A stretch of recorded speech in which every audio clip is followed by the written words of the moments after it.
Odette, welcome to Matters of Diversity with Dr. B.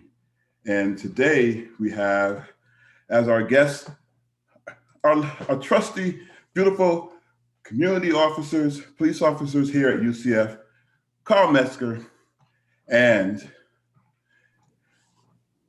good Lord, I don't have the next one, David Zambri. So here we go. So Carl Metzger, he received his Bachelor's of Science degree here at the University of Florida, actually, in finance, and his master's degree in criminal justice here from the University of Central Florida. Chief Metzger retired from the Orlando Police Department with 26 years of service, and he has been a member of the University of Central Florida Police Department for 6 years. The last 2.5 years as an AVP for public safety and chief of police. Chief Metzger has been focused on making the UCF Police Department the most professional, progressive, and innovative campus public safety department in the nation.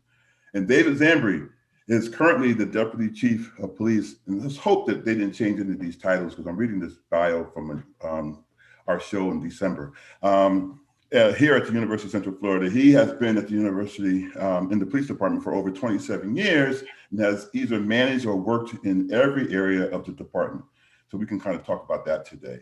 In addition to his local law enforcement experience, he has investigated and he has investigative experience working national security investigations, previously serving full-time on 2 FBI task force, working counterterrorism on the Orlando FBI Joint Terrorism Task Force, as well as FBI National Cyber Investigative Joint Task Force as a police executive fellow and task force member at the FBI headquarters.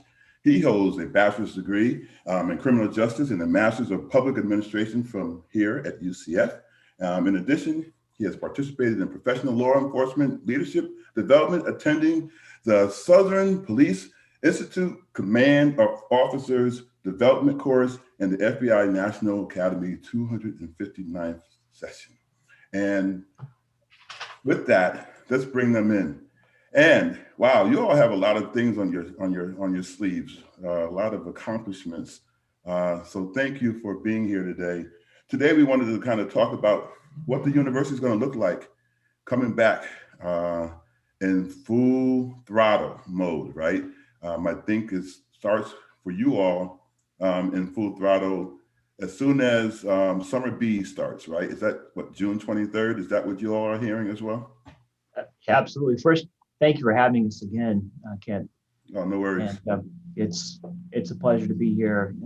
Always great discussions, and these discussions are so important. But back to your question, yeah, Summer B, the 23rd of June, and that's we're gonna dip our toe into the water at that time because that's not full throttle, right? We know fall semester.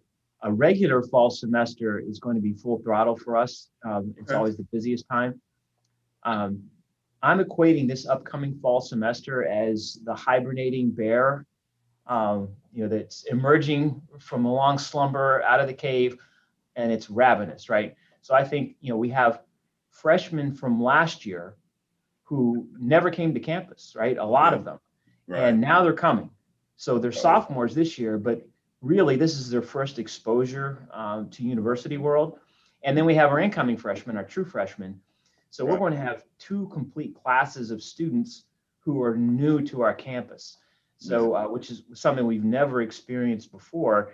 And we have everyone who's hungry for interaction, for events, for experiences. And so I think it's going to be an interesting place to be in the fall. And certainly, we're anticipating that. We're looking forward to it. We really do miss our students and the engagement. Zoom calls are great, but they're not a substitute for, face-to-face human interaction, right? Right. So, Deputy Chief, I see you get a little chuckle out of the ravenous comment. As I saw you, I watched you over there in the corner of my eye, and you just kind of chuckled when he said that. But then he brought all this hunger and all this other stuff. So the theme for today is going to be, I guess, around food and food sources, I guess. And so This past week, about a week ago, I guess, it goes by so fast these days. I was involved with a training that you all put forward. You had two gentlemen come in who are part of your team and kind of train some of us in the community around some really sensitive topics, especially when it comes to working with individuals. And so maybe you could talk a little bit about that today, about that training and maybe how we can get more people involved from the university community moving forward. Sure. Well, what the chief and I went to a training back in December. In fact, we were actually trying to check out the training even before that. And we're really fortunate a number of law enforcement leaders went, and it's called RITE. It's RITE, Racial Intelligence Training and Education. And what it really focuses on is knowing yourself, your emotional intelligence, where you're at, and also that social intelligence. So you can go out and deal with the community and bridge those gaps, and also not allow your emotions to drive, your interactions with the community. And, again, it was really important to not only train all of our officers, but we trained all of our training staff as well. So they're trained the trainers. So every time we bring in new people, they can train our new officers or new employees. And we took it a step further in public safety. We trained all of the police officers, all the sworn people, all of our victim advocates, our IT people are trained in it. So we all have a common language to improve the workplace as well. And so our thoughts were, let's share that with some of our community members, such as yourself, to kind of give them a taste of where we're going and how we're trying to continually improve the department and its interaction with the public. Yeah, so I don't know. I guess I was well trained. I hope so. I'm going through my little bag here, this bag that I received, and all the different little treats. But I wanted to kind of pull out my I don't know if you all can see that, but my coin. Uh-oh, he has one too. Look at us. Look at us. We have made it. We are here. That's right. We are part of that club. So can you tell me about this coin and why it's important for me to have it and what I am now entitled to because I have this coin? Go ahead, Chief. I can tell you're about the coin. Yeah, I'll jump in. But Kent, thank you for carving out a couple of hours of your valuable time to spend with us. The class is normally 8 hours long, and we pared it down to 2 hours. It's more of an overview, and we wanted you and other members of our campus community to understand where we're coming from and the efforts that we're putting in to trying to improve all the time, like Deputy Chief said. But what I found about this training, and I'll get to the coin. This is a gratitude coin, and it's a reminder about being grateful for the good things that we do have, right? Sometimes we focus on the negative, and that brings us down, and that puts us in a place where we aren't effective in dealing with coworkers, we aren't effective in dealing with family, we aren't effective with dealing with members of the public, right? So this coin is a reminder for me, and what I did for 21 days, I wrote down, every morning I would wake up and I'd write down 3 things that I was grateful for, and then when I went home from work, I would do the same thing. Okay. And after 21 days, it put me in a much better place, spiritually, and it was very helpful. And this coin, I look down, I have it on my desk, and it's a reminder to me to be grateful. Grateful. So let me be nosy a little bit and ask you, what were the last 3 things you wrote in the morning and the last 3 things you wrote in the last night of your 21 days? Can I be nosy? I actually don't have it, but I can tell you, I'm grateful to work at a place like UCF, where I'm surrounded by people who are passionate and who care. I'm grateful for my wonderful family, and especially my wife of 32 years. And it's a challenging, thing to be the wife of a police officer. We're gone a lot. I'm glad you finished that sentence that way, because I was getting a little concerned when you started off with it's a challenging right after you talked about thanking your wife. Yeah. So, okay, all right. So go ahead. She's put up with a lot in 32 years, right? Right. And then I'm sure I'm grateful for my health, and which I'm at 57 years old. I had my birthday earlier this month. By the way, Dr. B, happy birthday to you from last week. So I'm catching up to you, almost there. But I Oh, was we're putting ages out there now. Okay, all right. yeah, I see yeah. you. I see you. I see you, Paul Metzger. I Oh, see. we both have a little bit of gray going on, all three of us actually. Uh, but but anyhow, so those are the last three things that I would have written down, and I actually kept a notebook, Hmm. and like I said, did that for 21 days, and it was particularly helpful. And that's one of the techniques that they use in this training to try to improve, everyone in the way they interact. So it, the application of these techniques and these principles are universal, right? Yes, It's not about law enforcement. It's about just being a good person being a good and, person. Yeah. and being a more effective coworker, a friend, family member. I shared these items with my wife, with my kids. I thought it was helpful, and they did too. So It I was, don't want it to was, it was definitely, monopolize the time. it was definitely a good training. I learned, part of this work that I'm doing. Okay, I knew some of the things that were going on, but it was really encouraging to see that this is what police officers are going through. And one of the things I wrote down on my sheet as I was leaving out that day was that I hope that this would be something that can be translated to other police departments across the nation, especially when you think about all the racial tension that's going on in the world. It seems like every single day there's something that people are at odds with the police officers about, and so this was something that kind of helped to kind of bridge that gap between police officers and the community. And so I appreciated that. And So I agree. And what was nice, Kent, uh, Mayor Demings actually paid for the instructors of this class to come to Central Florida and put this class on for all the law enforcement executives in the region. okay, And we had a room full of chiefs, deputy chiefs, captains, all getting exposed to this training. Uh, and I think just about everyone in the room agreed that it was useful and brought it back to their respective agencies. So our region is definitely getting trained on this.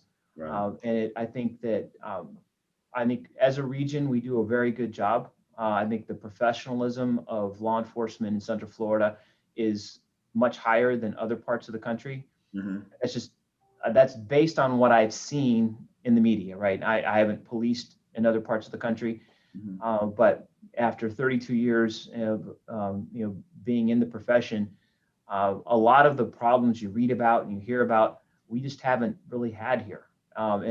And it's always about engaging with the community. That's been something that's always been a big part of it, right? right. And always improving. And those are the two elements that I think have been embraced at local agencies, and in particular for UCFPD, right? We say we're community policing on steroids here at UCF Why because we have steroids? on steroids because we love our students, faculty, and staff, and our officers have a little bit more time. They're not running call to call, and we want them to stop and talk. And that one-on-one, face-to-face interaction means so much, and we encourage that. We reward that, and we talk about that all the time, and it pays off. It makes a difference in our campus community.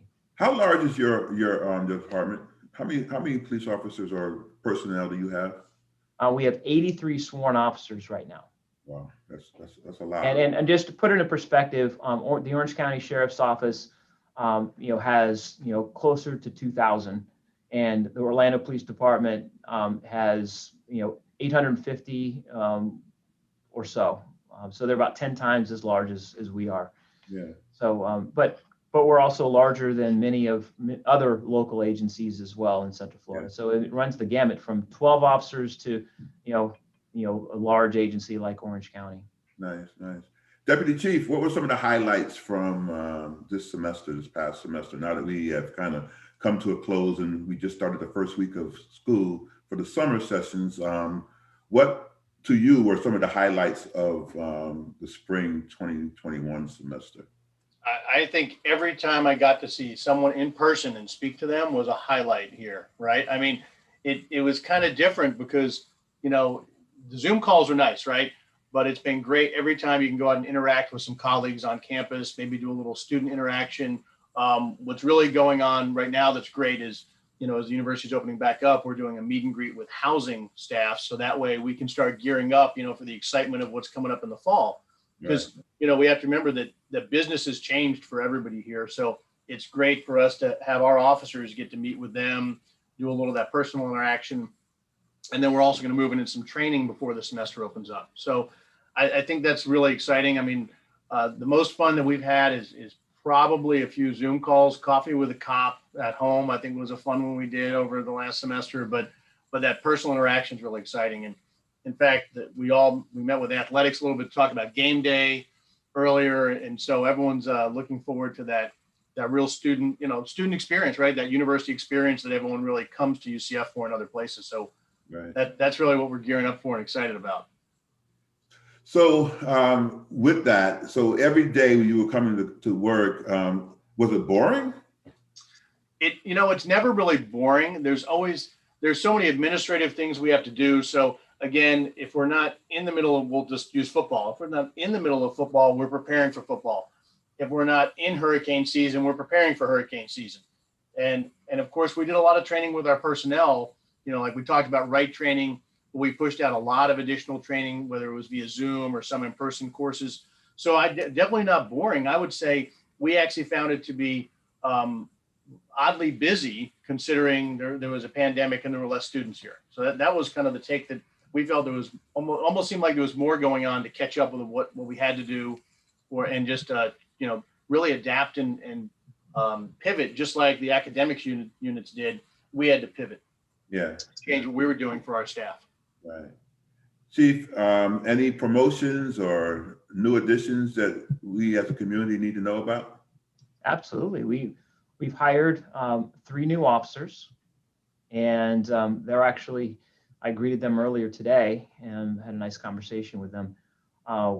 We will be introducing them, to our campus community via social media at some point in the very near future.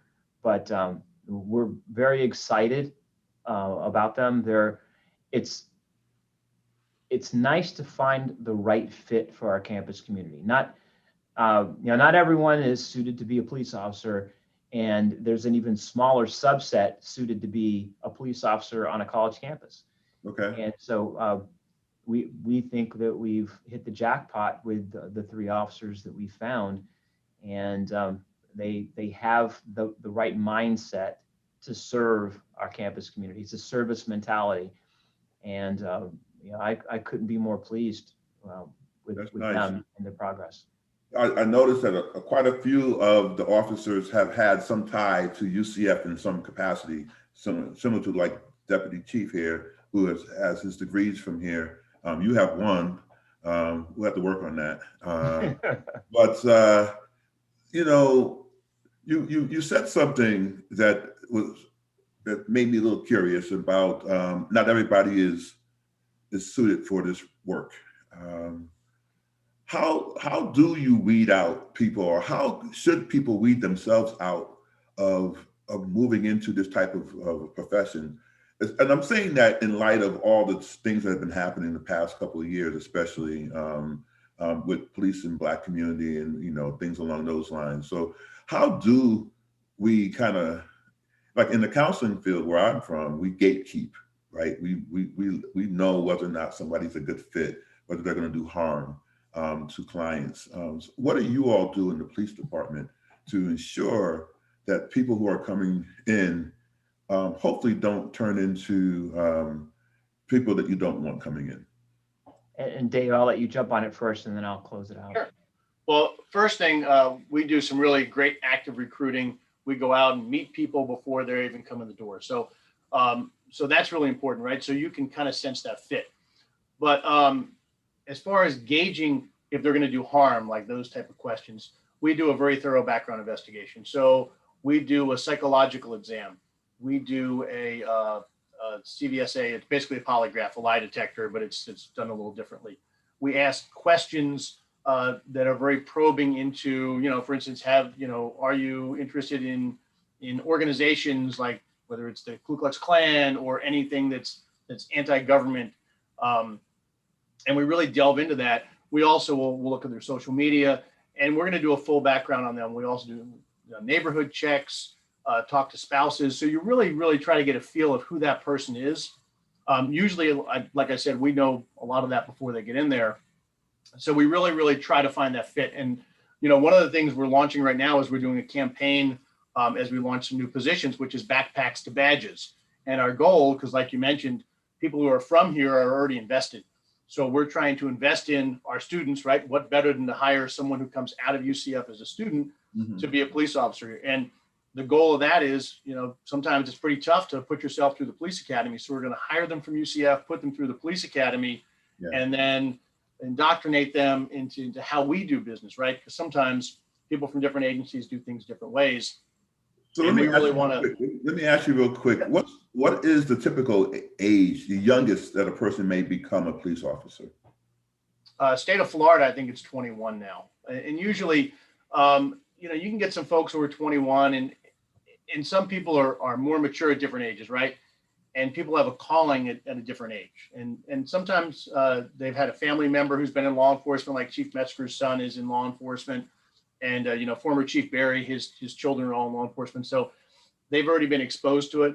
But usually 21, we like degrees, but, they're not necessary. I mean, we've had some amazing employees who didn't have degrees. And, I think it really depends on the person. I think what we really also look for. That's a myth that's out there about sometimes. So, and I'm just going to throw it out there. You can answer it however you want to, because I think that, I don't think it's a fair myth that people have. But a lot of times you hear people saying that you have somebody who was maybe a loner or maybe not really popular in high school, and then they become a police officer. And then those are the people to watch out for. I'm quite sure you've heard that before. I've heard it over the years. I've heard it numerous times. Is that a misnomer? How do we break that myth, if it is a myth? I think it's a misnomer. I mean, I think it's just like, I think we're just a subset of, what's out there in the population, right? So we have people, Chief Metzger, his undergraduate was a finance degree. Mine was criminal justice. You have people of all different hobbies, walks of life, different interests. So I think that's a complete misnomer. And a lot of folks go into it because it was a calling. And they want to serve. They want to serve the public. I particularly wanted to work for a small city or a small town at the time. And at the time, UCF was a pretty small place. And I was fortunate enough to get hired, thrilled to go back to my alma mater. And I know, the chief, he can talk about what his initial, career path was, which is completely different. Yeah. Well, and Ken, back to your premise, I think that is a myth. It's interesting because Pablo Vargas, who I know that one of our commanders and serves on one of your boards, he was the president of his law enforcement fraternity, LAE, here on campus. So he was certainly popular and that he's gregarious, outgoing, friendly. He's far from being a loner, far from being, having some grudge that he holds against, the public. Most of the officers that I know are, they did excel generally in sports. But they have this desire to serve. And my story, which I'll share briefly, is, I have a degree in finance. I went into banking. It was not, it did not suit me, right? Being locked up in an office. And so I what's that? You use those words. That's right. I'm just messing with you. Go ahead. Well, I prayed and I asked, what, because I have certain skills and abilities. How can I best serve using my God-given skills and abilities to make a difference? And I never wanted to be a police officer. That was never on my radar. That wasn't even something that was remotely interesting to me. Right. And here I am 32 years later, and I can't tell you the impact that I've made in my life. I'm very proud of, with all the individuals who I've helped, and I've helped countless people over the course of my career, and I'm proud of that. How did you get tapped into leadership? Uh, I was fortunate to work for an organization that rewarded hard work and character and integrity and doing the right thing. Mhm. And I never, it was not something that I desired. It wasn't, some people, they talk to them, I want to be the chief one day. I never wanted to be the chief, right? That was never my thing. I always wanted to work hard. I wanted to be the best at what I did.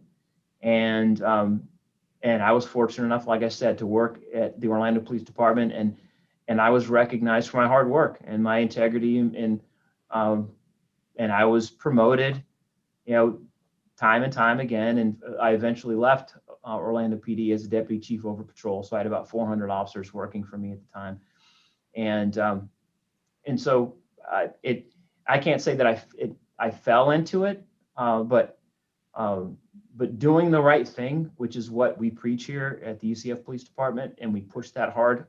Um, it has been a key to success for me, and it's as simple as that, just doing the right thing.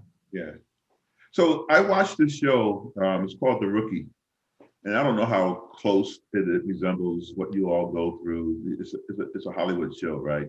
But one of the things I do know is that they kind of always pay attention to these three rookies. It's just the three, and so I'm wondering, how do you spread the love with all the folks who come in at a certain time to kind of make sure that they are on the right pathway, that they're learning, that they're paired with the right person? What goes into all that? Yeah, I've heard of the show, but I have not seen it myself. I hear that people who have professions and certain things don't really pay attention to stuff like that. I don't watch cop shows. I have to say, I do not watch police You shows. don't watch any of that stuff, huh? No, I get enough of it at work. I guess I like Big Bang Theory and Modern Family, my two favorite shows, right? So I hope they never have an episode with police officers on it. It might hurt you a little bit. Yeah. Same thing for you, David? I am more of a Netflix guy, and I like Game of Thrones, different shows, and I flip between whatever's out there. But I don't really watch police shows either. Occasionally I'll watch a movie, but because you see them getting things wrong, I would assume, right? So if you do see one, it's like, wait a minute, that would never happen, right? Yeah, that's part of it, and a lot of it is the goal is to turn your mind off, right? When you watch TV, right? That's supposed to be the outlet that's not related to work or anything else. So that's probably why we watch, or I watch different things. So I'll go back to my question though again and ask about how you train rookies, how you hook them up with someone to kind of bring them into the right atmosphere, so to speak. So what is that like for a person coming in, especially maybe some like the three new people who are coming into UCF? I don't know if they're rookies or not, but they're going to be coming in and getting trained somehow. So what does that process look like? Well, we have a very experienced training coordinator. Actually, he happened to retire from NYPD, so he's been in the industry for a very long time, was a professional trainer before he came to us. Do I meet this guy who trained, did the training? Yes, he is our training coordinator, and we have a number of people in training, right? Because training is one of the keys to making sure you do things well in law enforcement, right? If you don't put time on the front end in the training, you're putting it on the back end with lawsuits, right? So we really try, but it's true, right? We want to make sure that our folks are really, really set in what our expectations are and what their legal limits are and things like that. So we have actually it's about a month and a half to 2 month training program, basically. So they go through the police academy. Once we hire them, they have about 2 months in a classroom with whether it's practical training, whether it's at the range, driving, whatever we're doing that. And that's about a 2 month period. And then after they go through that, we put them in the car with someone. We have field training officers, and they're also trained. They go through a training course to basically train how to train officers in the car. And they are with them for about 6 months or more, where someone is always riding with them in a vehicle, observing what they do every single day and how not just report writing, not those job mechanics, but how they interact with citizens, whether or not they get too antsy on a traffic stop, all those type of things, and their safety. So we evaluate them that whole 6 months with a daily observation of good, bad, and critique and remedial training. So hopefully by the time, and I say hopefully, right, because it's a big industry, but we really put in that time and energy. So when they're off of their field training, we make sure that they have all the skills, knowledge, and abilities to be solo. and be safe and know how we want them to police. So what if they don't make the mark? What happens then?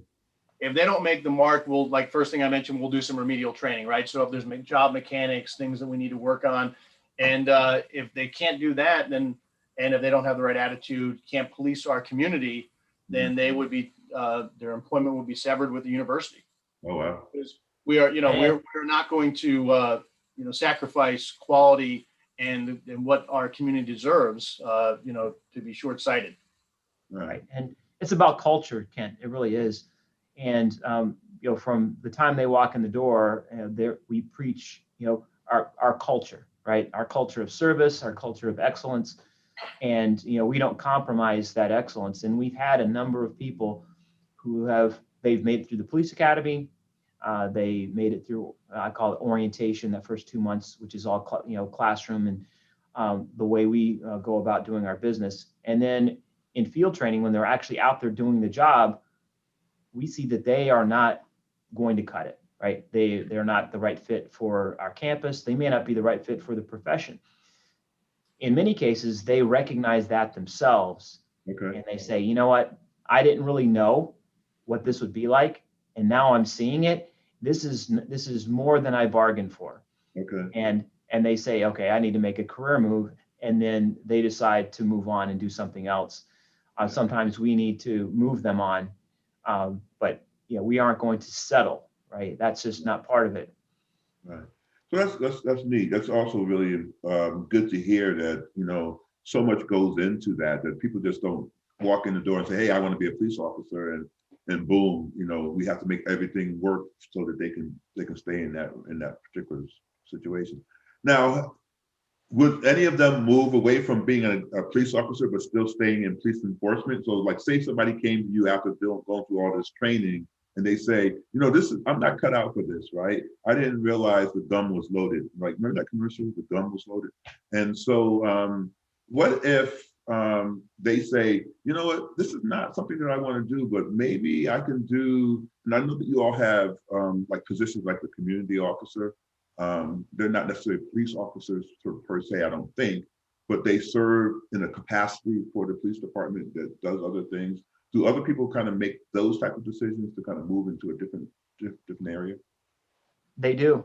As a matter of fact, we have a number of civilian positions, and we have a couple of, I'll call them former sworn officers, who have made the decision to not be a police officer, but to still serve in other capacities. We have dispatchers, we have the community service officers, as you mentioned. We have other civilian positions that are key to our success, and so they're able to contribute and do something meaningful.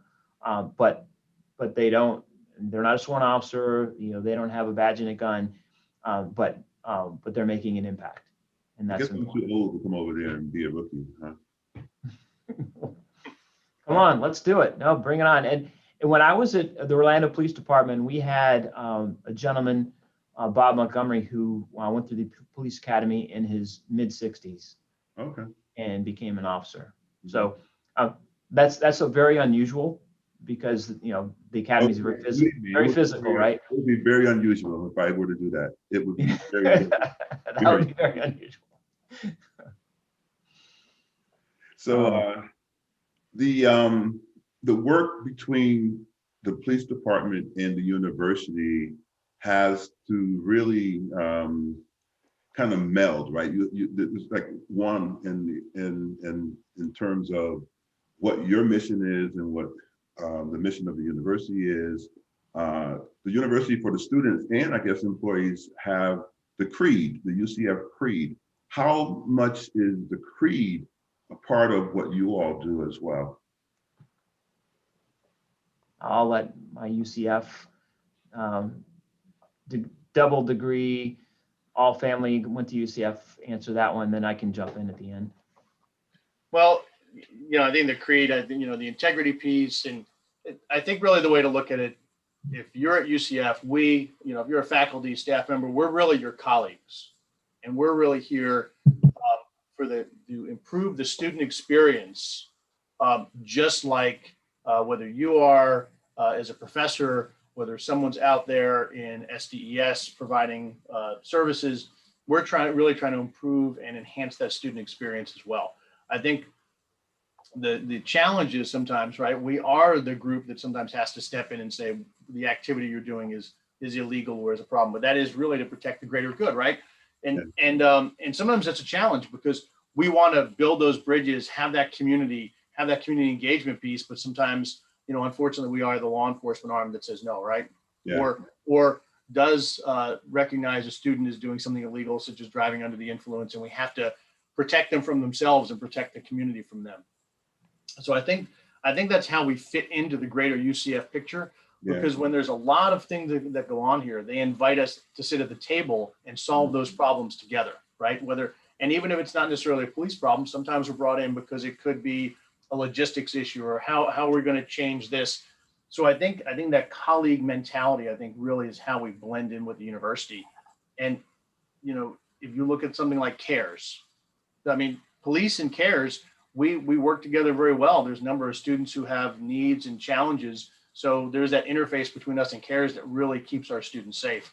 And again, let's not forget about our faculty and staff, right? Because we're there to make their experience here safe and, you know, where you want to live, work, and play. So I think that's kind of the way I see the way we fit into the university, providing that really great standard of care that isn't quite as lockstep maybe in the outside world, outside, you know, in your municipalities. So let me ask you a series of different questions, right? And this is just foolish questions. So you can, if you don't want to answer, you don't have to. So what's your favorite de-escalation tactic? What do you do? Give me a scenario where you may have had to use de-escalation, and in what ways have you used it? I'll go ahead. Okay. And just for everyone on this call, all of our officers are trained in crisis intervention and de-escalation, and, you know, we push that hard. As far as my personal use of de-escalation, you know, there are a couple of techniques that I found to be effective. One is called the broken record technique. Sometimes when someone is in crisis and they're upset and you know, they're turning off their listening skills, but if you just continue, you keep saying, okay, you say what behavior you want, right? You keep repeating that behavior that you want. And just one little tidbit, people don't like to hear the term calm down. They think of that as sort of a command. So we use slow down. It's slow down, slow down, slow down. Okay, it's okay. It's going to be okay. Slow down. We'll work through this together. Just slow down, right? And eventually, that message, after it's repeated enough, people actually hear it, right? Yelling doesn't work, right? Softer voice. I mean, I know in counseling we use a softer voice. We kind of bring the voice down. That usually gets people to kind of calm down as well. It does, and whispering too, right? I mean, if you whisper and people say, well, they actually listen, right? They say, "What did you say?" And then you can speak in a regular voice once you've gotten their attention. Right. But I've used these techniques, you know, at work. I've used these techniques with a family member, and I'll just share. You know, my youngest son suffers from a serious mental illness. It's been a lifelong challenge. He's going to turn 26 next month, and he's been in crisis many times. He's been Baker acted 8 times, and this is not a secret. That's why I'm so passionate about what I do. But I've used these techniques on him to de-escalate him, right? And that's recently, right? And they work. And I'd like to share, you know, we've had a local agency respond and interact with him, and the difference. And I love this, the movie with Denzel Washington, Man on Fire, right? I don't know if you've seen that. It's a great movie, but he's teaching a little girl to competitively swim. And he talks about trained and untrained. And I've seen the same agency send deputies out, and the untrained, it it's become a disaster, and usually I have to step in and fix it. Mhm. And with the trained, it's been smooth, and they calm him down, and they get him. Well, they handcuff him and then put him in the back of a patrol car, because he's being Baker acted. No muss, no fuss, and instead of fighting, right? And he will otherwise. I mean, I've seen him fight, and I've had to be physical with him too. It's been tough, but these techniques do work, and it trained versus untrained. It's important that all law enforcement get this training. It really is important. All right, so next question.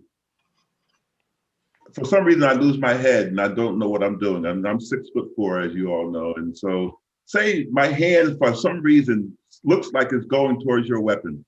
What would happen to me? All right, Dave, you're up. Well, I think you have to really look, let's be honest, you have to look at the circumstances surrounding what's going on, right? Because I walked through a crowd of people on game day. People are up against me, pushing against me. There's nothing going on, right? So I think there's something beyond your hand looking like it's going towards my weapon or I think it's your whole demeanor. It's how are you acting? Are you aggressive? Why am I there in the first place, right? So I think the totality of the circumstances is what we say a lot in law enforcement. So, if you walk up to me and I meet you somewhere and you're going to pat me on the back and, we're in a McDonald's, that's one thing. If I'm going to the McDonald's or wherever it is, this place for a call for service, and what did I know before I got there, right? What are people telling me? What is your demeanor?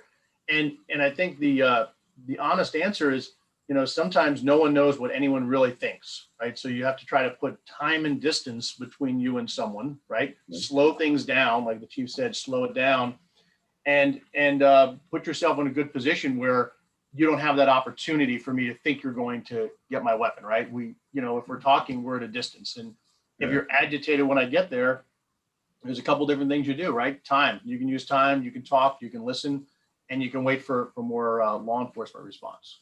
So that way, again, you don't feel overwhelmed. And I think sometimes the community always seems to want sometimes law enforcement to show up and make quick decisions, right? Depending on the day. And then other times, they wish we were slower. So I think one of the benefits we have is if we can slow things down and take our time, then we can make better informed decisions. Okay, great. I appreciate that. So I have a friend, she's a police officer in New York, East Hampton area. She's former police, she's retired now. And one of the things that I used to always hear was this police officer camaraderie, or, people across different, I don't know what you would call units, I guess, across the nation, or however it would go. They get special courtesies sometimes, right? So there was things she would tell me, and this kind of stopped now, but she would, like, if she was caught speeding in another state, she might show her police card saying, hey, I'm a police officer. And there's these kind of special treatments that they receive. Is that a myth, or is that necessarily the truth, that police officers look out for each other sometimes? I mean, it's not egregious, so little things like that. How would you respond to that? Yeah, I'll jump in. I've always said that I could never work for an agency that had a culture where there was this expectation that because you were a police officer, you're going to get free stuff or get these favors.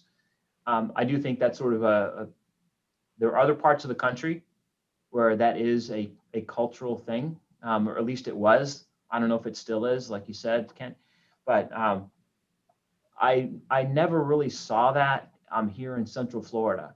Now, I'll just tell you, I got a speeding ticket in Mississippi from a Mississippi State Trooper, and I wasn't shy, but and he was informed that I was certainly armed, and why, right? Mm-hmm. It didn't help me. I got my ticket. I was guilty. I paid the ticket, right? I didn't argue about it. I didn't complain about it. I was guilty of speeding. I paid the ticket. Yeah. So, how many points did you get? I'm only kidding. Yeah, I don't even remember. But yeah, this was in the early '90s. Oh, so, this is a while ago. Yeah, but anyway, but to your point, I think it is a regional type thing, more so than it is, a national thing. Yeah, But I think that when it's pushed too far, it leads to corruption, yeah, and that we won't tolerate, right? So we want, again, we hold ourselves accountable, and if people don't do the right thing, I think that's problematic. We need to be good examples, yeah, whether it's driving or just engaging with the public, being able to keep our cool under pressure. And if officers can't do that and set a good example, then they shouldn't be in the profession at all. yeah. I see a lot of cars sometimes that keep up with police officers who are going fast, right? So like a lot of times you see cars where police officers don't seem to always follow the speed limit. So they may be going maybe 55 and a 45 or whatever have you. So cars behind it, we're like, okay, I'm behind it, so I'll see if I can get it. Is that a misnomer? Because might they get pulled over? I'm sure they could, right? I mean, normally, their law enforcement is going somewhere, even though they don't have their lights and sirens on, right? Lights and sirens are reserved more for what would be, right, if it's emergency or something. So yeah. It's hard to say, and I think one of the challenges is we have a lot of discretion, right? So when you're doing traffic stops, if I stop someone and they're like, "Well, I'm having a bad day," and they're crying, I have the option not to give them a ticket and say, "Why am I going to make their day worse?" Right? Why am I going to add trauma to whatever happened? So I think that's one of the challenges out there is, stopping someone and choosing to write them a ticket or not is, again, based upon more than just the initial violation. And I don't get pulled over for speeding because I try not to speed, but I do have a backup, like, hey, I'm heading to the hospital, my wife's pregnant or something like that, right? With no pregnant wife in the car. I'm just joking. So so this is my last question with regards to that. There are people who believe that they need to take the law into their own hands, right?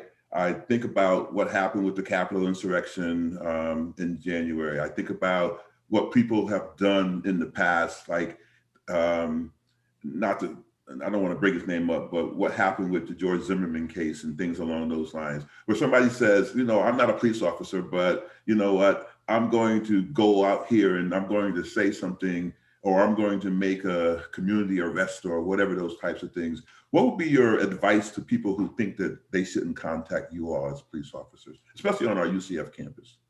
Yeah, first, enforcement of the law is our job, and we're trained for it. No one should be taking the law into their own hands. Everyone has a cell phone these days. They're 3 digits away from getting help, right? So they don't need to intercede and put themselves in what could be a dangerous situation. So I would highly recommend that they call us, let the professionals do the job, and stay out of it so they don't get hurt and no one else gets hurt. So the fear for most people is the person's going to get away, right? If they see somebody doing something and they think that the police officer is going to take forever to get there or may not get there in time, they try to do something to kind of hold the person or detain the person. What's the problem with that? Yeah, we've seen what can happen around the country, right? There have been highly publicized incidents, whether it's Savannah, Georgia, and some other places where citizens have engaged in that type of behavior. I would argue that with cell phones, with cameras on them, you can take pictures of people if you really want this person not to get away, right? Get a tag number of a vehicle if they're driving, get video of them. But if they get away, they get away, but it's better than you getting shot or doing something that's going to get you in trouble, right? Yeah. Because sometimes things, they end up in a bad place. Isn't that the same thing that you would say to a police officer too? When I think about the number of people who are trying to get away from the police officer, they did something and they end up getting shot or killed or whatever have you, should the police officers just kind of back off and say, look, I got the license plate number, this person I can catch up with a little bit later? Or is it, what's time and distance with that? How do you kind of work around those types of issues, if that makes sense? First, I would say those are apples and oranges. Okay. Whether or not, I mean, because a police officer, it's their job to apprehend these people and bring them to justice. It's not the job of the citizen who happens to see something and witness. Okay, so right? I get that part. I guess my question becomes, when somebody tries to leave a police officer's, pull over for a traffic stop, and I get it, and I understand that, but sometimes people try to flee the area. But a lot of times it escalates into a much bigger problem. Is it a mindset that, I know it might mean that there's got to be a man search or manhunt or whatever you call that word, or you might be able to go and find this person somewhere later. Is the fear that you might never catch him again, or is that, or is it possible to think that with technology, I mean, and this could be where television gets in the way, right? Because television makes you watch something and before the episode's over, they apprehended somebody because they were able to do all these trickery to find them somewhere. Is that a misnomer as well, in terms of someone finding someone if they were to escape maybe the scene of the crime? Yes, I think that television provides unrealistic expectations, one. But I do agree with you. There are some circumstances where it's not worth our while to put the public in danger. A good example is a vehicle pursuit, right? We have specific, very strict policies in Central Florida, and almost all the agencies have adopted almost the same policy on what is permissible as far as pursuits. We have vehicles run from law enforcement every day, probably every hour of every day in Central Florida, where they've committed a traffic violation, the officer tries to pull them over, they take off. We can't chase them, and we don't. Happens all the time. And you probably should say that out loud. What's that? You probably shouldn't say that one out loud. I'm just kidding. Oh, but it does happen, and so we don't chase no matter what. But again, you said you can't chase them under certain circumstances. Yeah. Now, as the severity of the crime and the danger to the public goes up, if then the policy does allow for a vehicle pursuit because then it's worth the danger that the public is being faced with versus versus the severity of the crime, right? What is this person going to do if they go down the road? Right. Are they going to go and hurt someone? Right. So we have to balance that out, right? And we do. But to your point, Kent, there is a time to walk away, right? And we do more of that now than we ever have. A good example would be a barricaded subject who doesn't want to come out, especially if it's like for a mental health issue. Oh, okay. And they're only a danger to themselves. Mm-hmm. More and more, you've seen law enforcement just say, you know what? They don't have anyone with them. They're not a danger to another person. Mm-hmm. We are not going to force the issue. And if this person is threatening suicide, for example, right. We're just going to walk away. Is it smart to bring in someone though who has the expertise to kind of work with someone who's a counselor or and we do that. We have mobile crisis teams. Mm-hmm. that we actually were the first agency in Central Florida to partner with. Orange County had a mobile crisis team. We piloted partnering with them here at UCF with young adults before it was specifically for children. Mm-hmm. And during the busiest times of our semester, usually the first week and finals, those 2 weeks, they come out and they ride with us, and they have for years. And they're 45 minutes away generally when we encounter someone and we have an ambiguous situation where we aren't sure, do they meet the criteria for a Baker Act or not? Right. And we call them out, they come out, and they help us with an assessment, right? Mm-hmm. So to your point, for a situation like a barricaded subject, we ask for assistance in those circumstances. But I guess my point was, we don't want to be, because many times a lot of these individuals who are struggling and in crisis, they want us to shoot them, right? It's, it's called suicide by cop, right? It's a thing, and it does happen, and they'll tell us that, shoot me, shoot me, shoot me. And I've had people say that to me, many times. And because they're in so much pain, but they can't do it themselves, they prefer someone else to do that for them. Yeah. And we don't want to be that person, right? We don't want that to happen. Not even shoot them in the foot.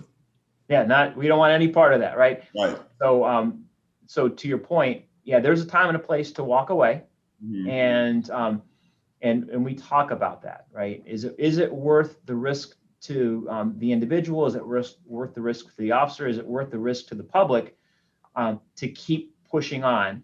And sometimes it is, and sometimes it isn't, right? And it's a matter of exercising that common sense and training and discretion. Well, I have to tell you too that I really appreciate your candidness and your openness, and you shared things about your life that I think are important. And also, I'm not that I'm surprised by it because I know you, but to share, your personal stories in the way that you have, I appreciate that. And you guys, I think you owe me a ride along. I think I'm supposed to have a ride along. I don't know whatever happened to that, but well, COVID sort of sidetracked that, Kent. But we're ready now. Is that we're ready now? We're ready. So just let us know when you're available, and we'll make that happen. I could work with that.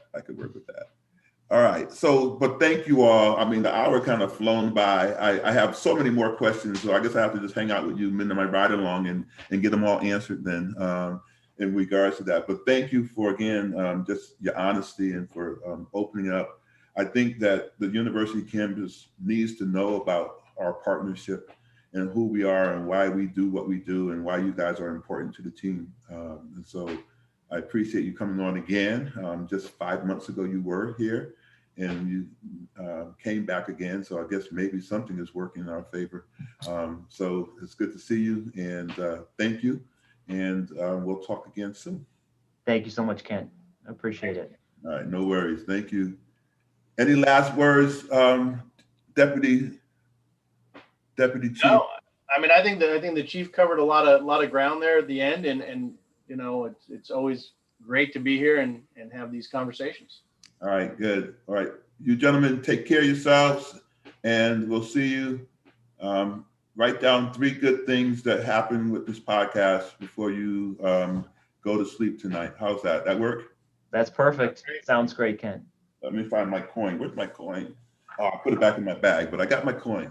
All right. All right, you all be good. We'll see you later. Thank you too. All right. We'll see you all next time on Matters of Diversity with Dr. B. Please check us out. We're coming your way to a podcast near you soon, I guess, at some point. We'll see. All right, take care.